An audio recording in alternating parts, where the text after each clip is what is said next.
A paz do Senhor, meus irmãos, uma alegria revê-los mais uma vez e estar aqui para nós meditarmos sobre a lição de número 9, que é o tema A Geração que Fracassou na Terra da Promessa.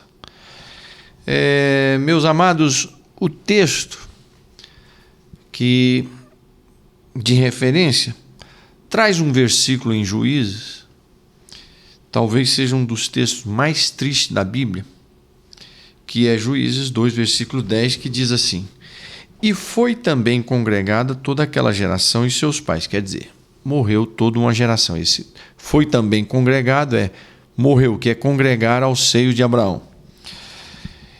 E seus pais também. E outra geração após eles se levantaram, que não conhecia o Senhor, tampouco a obra que fizera a Israel. Quer dizer, era uma geração que não sabia quem era Deus e nem o que Deus fez com o povo de Israel.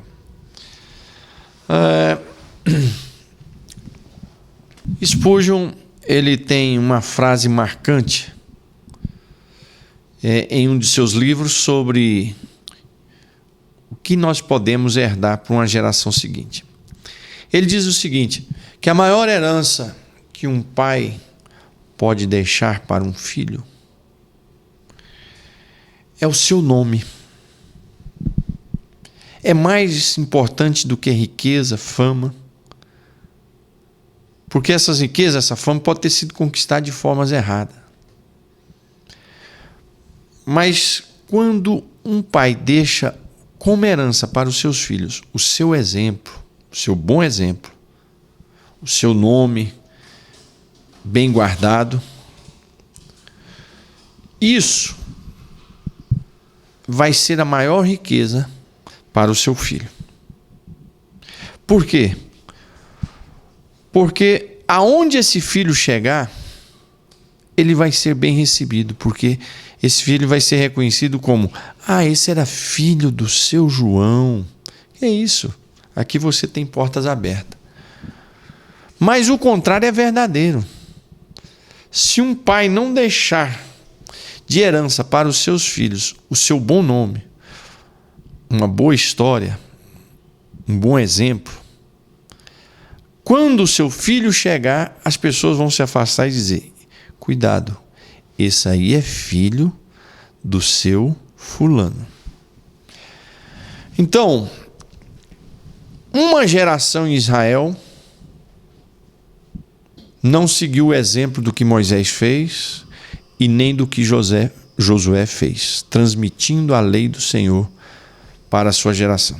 Moisés, no final de sua vida, ele chamou o povo e reeditou a lei com detalhe, com explicações, porque o livro de Deuteronômio, na verdade, é a repetição da lei, mas não só a repetição da lei, mas é a repetição da lei com explicação. Moisés fez isso na despedida dele. Josué, na hora da despedida, tem todo um capítulo sobre a despedida. Ele reúne todo o povo e convoca o povo a largar os seus deuses, seus ídolos, a tomar uma decisão de servir o Senhor, e ele chega a dizer: se vocês não quiserem o Senhor, é problema de vocês. Eu e minha casa serviremos o Senhor. A geração seguinte não fez isso. Qual foi a herança que eles deixaram para essa geração que fracassou na terra da promessa, onde vai adentrar a história do livro de Juízes, que é cheio de histórias lindas, mas é um dos momentos mais terríveis da história de Israel. Tem um versículo que chega a dizer assim: e cada um fazia o que bem queria, porque não havia rei em Israel. Era um povo complicadíssimo, que se desviava, aí Deus tinha misericórdia, levantava um juiz, outro. Então, aqui levanta uma nação que não foi doutrinada, não foi ensinada a palavra de Deus, e essa nação não sabia quem era o Senhor, e nem o que Deus tinha feito para o povo de Israel. Por isso nós vamos ter todo aquele período de Juízes.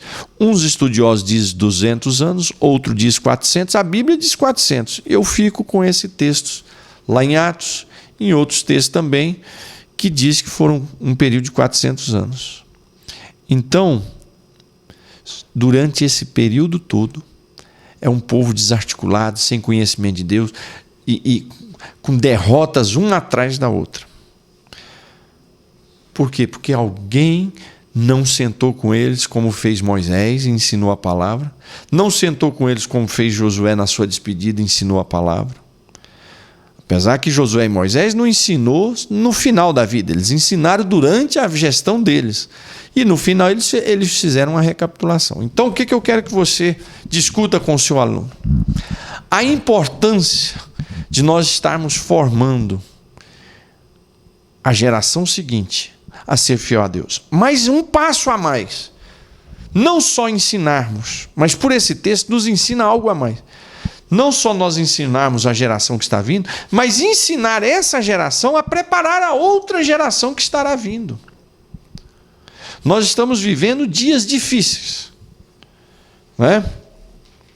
E dias que nós estamos vendo coisas serem legalizadas que nós nunca vimos na nossa vida e nem imaginávamos. Quando eu e você era criança, nós imaginávamos que ia ser legalizado o casamento homossexual. Hoje, nós já temos brinquedos para criança, em vez de ser brinquedos definidos, uma boneca, um carrinho, nós já temos agora boneca transgênero. Então, quer dizer, isso é uma coisa incrível. Nós estamos vivendo uma época de coisas que nós nunca imaginávamos.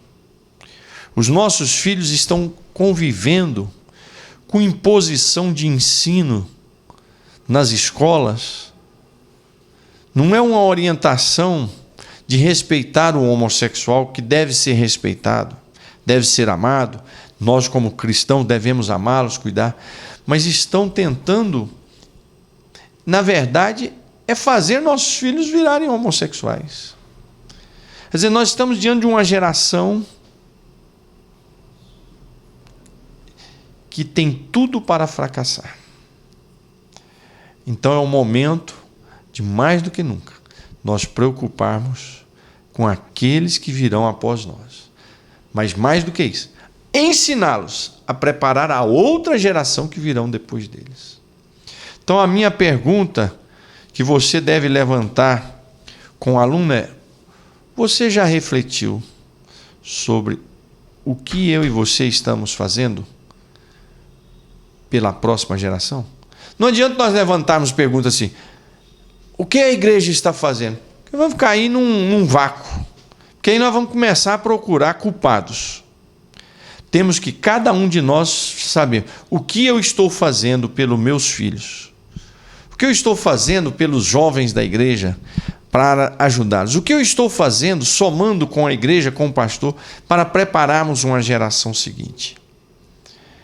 Então estamos vivendo diante de uma época, eu fico aqui pensando, como será o momento, o mundo em que meus netos estarão vivendo? Você acredita que eu já cheguei a pensar o seguinte: seria bom que meus filhos não tivessem nem filhos. Quer dizer, não estou dizendo que eu quero isso, mas já passou isso da minha cabeça. Então, levante esse questionamento. Levante esse questionamento que eu e você podemos, como servos de Deus, fazer para a geração seguinte, e não só isso, prepará-los para que eles preparem a outra geração. Discuta isso, é um tema riquíssimo, né? Está diante de nós uma responsabilidade muito grande, e lembre-se sempre desse texto de Juízes 2:10. Levantou uma geração que não conhecia o que era o Senhor e nem o que ele tinha feito por Israel. Então é o momento de nós segurarmos.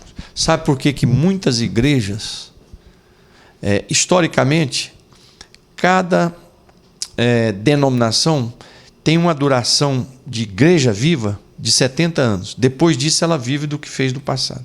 Eu louvo a Deus que a Assembleia de Deus está tendo uma renovação. Por quê? Porque os seus líderes, os crentes, estão se dedicando ao estudo da palavra, estão com uma visão social maior e outras questões, que não é o caso da discussão agora.